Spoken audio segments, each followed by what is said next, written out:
Hi, this is Heather from KJZ, and this video is about being an ally.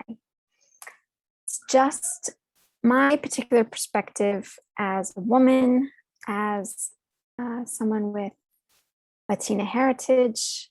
This is what I want to see. I'm not claiming to speak for anyone else but myself, but I think there are some principles here that serve us well when going forward with anti-racism work and work in figuring out how we can take care of one another, keep each other as safe as possible. So the first principle is to be attractive. And what I mean by this is that if you're challenging someone in a Facebook group, for example, and in the eco-fascism workshops, we looked at examples of comments that were being made that are veering on the side of eco-fascism.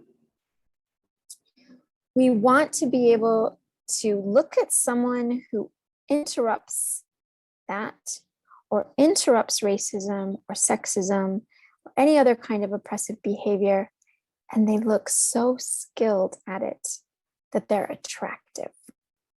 We've probably all seen cases of the opposite, where someone on a Facebook group or in person says, "How dare you? That's racist." And and we white people are terrible, and we should be and you should be ashamed. And it's like when we see that kind of thing, we might think, well, gosh, it just looks like the person's being really self-righteous and it doesn't come across very well. And I don't want to learn how to do that. I don't want to look like that, because if I do that, then other people will look at me and judge me the same way I'm judging them. And so I don't want to learn how to be an anti-racist activist. So we got to do stuff in a way that makes us attractive, in that way, that brings people into the work of anti-racism, makes people feel inspired to do the work. Pause. I use the word attractive, which is usually used in a different way, but we want to attract people to this work. Pause, look around, stay in your body. You're part of your surroundings. We don't want to be too caught up in here. We want to pause and notice where we are.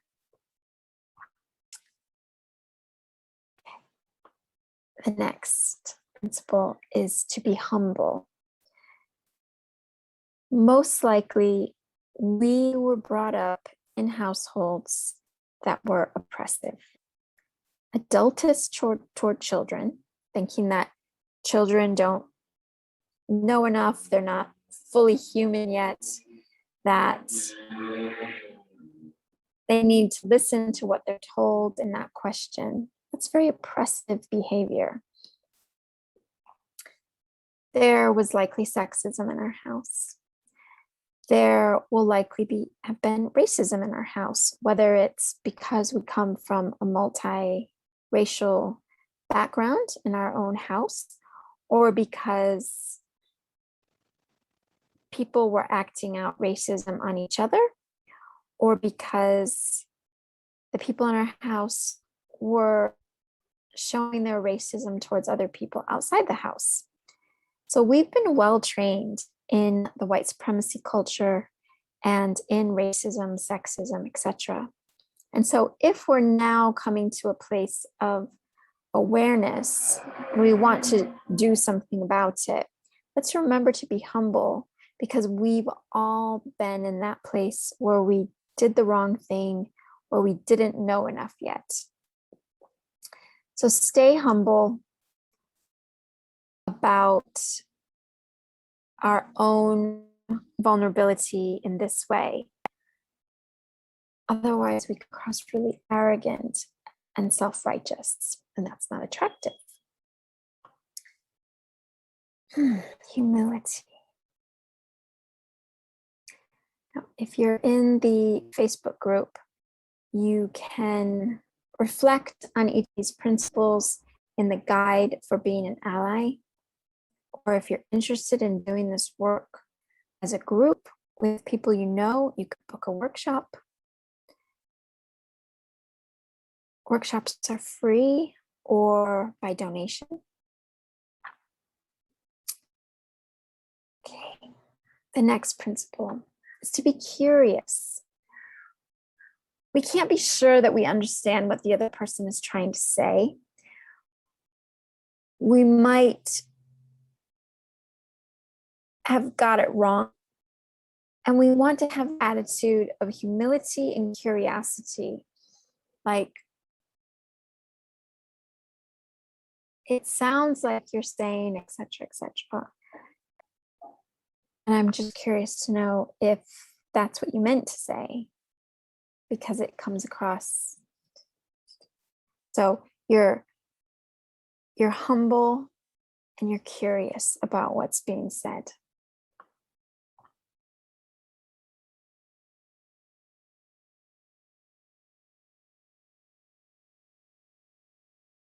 There's a lot of traffic outside tonight. Coming to you from La Vega in Colombia, South America. Okay. The next principle is about the non-controversial essence. I talk a lot about the non-controversial essence in the workshop on a solution that works for everyone, which is about Mickey Cashton's convergent facilitation. So it's a way to find the common ground with other people. And we can do this in our anti-racism work, anti-oppression work, by really listening to what the person has just said and trying to get to the heart of what they said that we can all agree with. So if someone's saying things that you perceive to be racist, and they likely are racist, and I'm talking about ally work here, so I'm not saying that you're a Black person and someone is being racist towards you. I'm talking about the ally work in this case of witnessing people talking in an oppressive way about other people. So it might be different what you do in person with someone who is being attacked. Instead, I'm talking about when the person, the people, the category of people that are being oppressed or potentially could be oppressed are not even in the room. How are you going to show up as an ally and interrupt what's going on?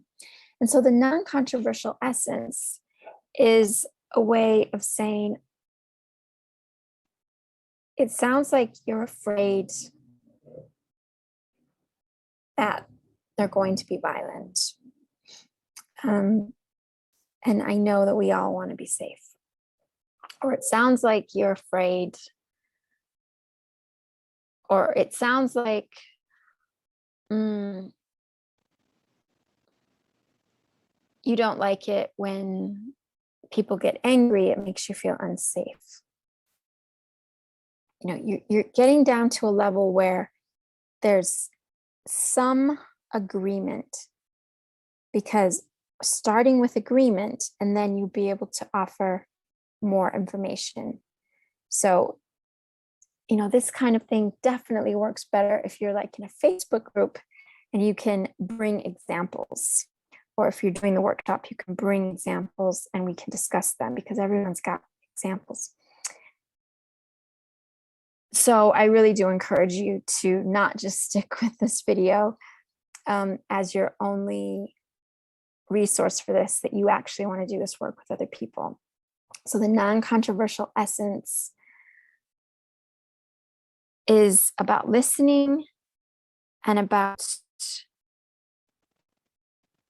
figuring out how to create a connection with somebody, another human being who is expressing needs, values, what's important to them in a way that's problematic.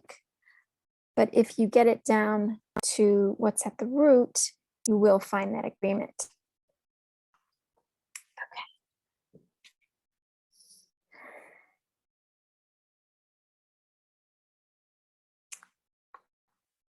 The last one is dignity.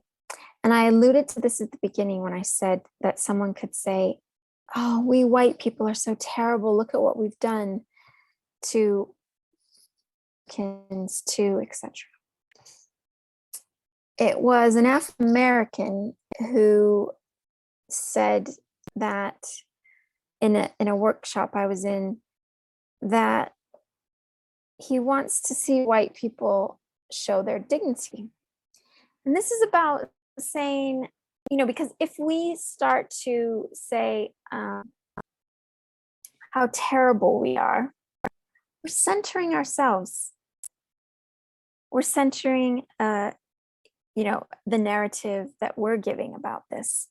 If instead we have our dignity, then we can think, yep, this has been systemic for hundreds of years, if not thousands. I know I'm complicit. It's my responsibility to interrupt it now and to end oppression with other people. So the dignity is that I do have responsibility and I do have resources and power to make a difference. And so the dignity is coming from a place of responsibility rather than a place of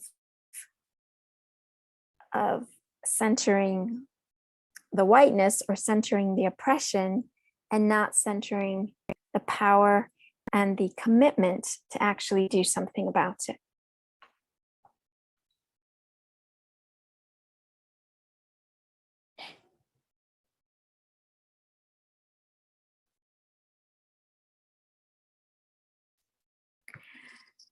So, looking back at all of them, it's really about an attitude, the attitude that you're taking when you're doing this work, about being interested so that people say, wow, how did they manage to create a connection with that person after when they said something so dreadful or said something so problematic or confusing? So the way to be attractive is to show that we have humility and curiosity about what this person is trying to get at, that we're looking for the common ground and seeking out how to make a connection with that person so that we start in agreement, and then we can begin kind of figuring out, educating, whatever needs to happen. And all of that happens from a place of dignity because it clearly implies that we know that we have a responsibility to do this work and we're taking it. We're not wallowing in the guilt and shame because they're not very useful. We are taking hold of our power and our creativity and our immense flexible intelligence to be an ally to other people.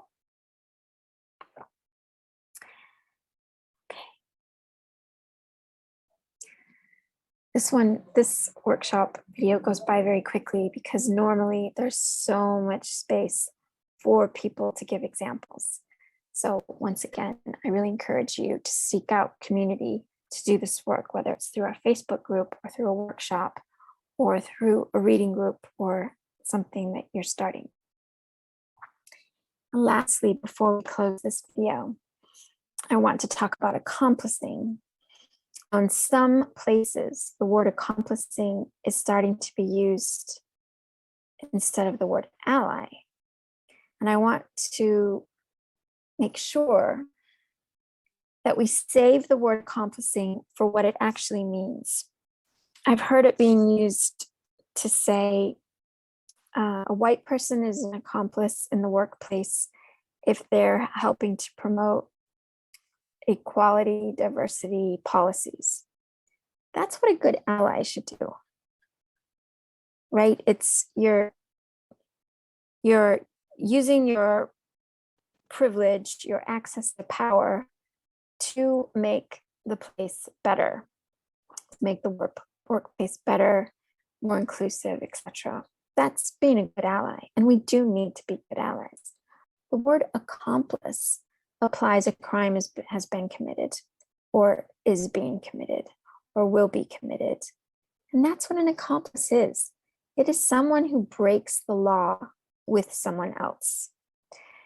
So please save that word for when you really are breaking the law to support other people, like when slavery was still legal and people were helping to free people that were enslaved. That's an accomplice. They're breaking the law to save people. It happened with the Nazis. There were people who protected other human beings from being captured and killed. Those are accomplices because it was not legal to do that. I like imagining and I've been in the UK for 17 years, so the UK context is still very alive for me, but I'll try to make a US one as well. An idea would be to middle class, pension age white women going into Marks and Spencer, supermarket, food, and shoplifting good, nutritious food to give to people who go to food banks. That would be an accomplice. And the idea would be to get away with it, right? That would be an accomplice kind of example. Or in the United States, it could be, I don't know, Trader Joe's, like well-off, retired women white women who people would never suspect, right, are doing something. That would be a form of accomplishing. Of course, I'm not advocating for you to commit a crime. I'm trying to show you what examples would be of being an accomplice.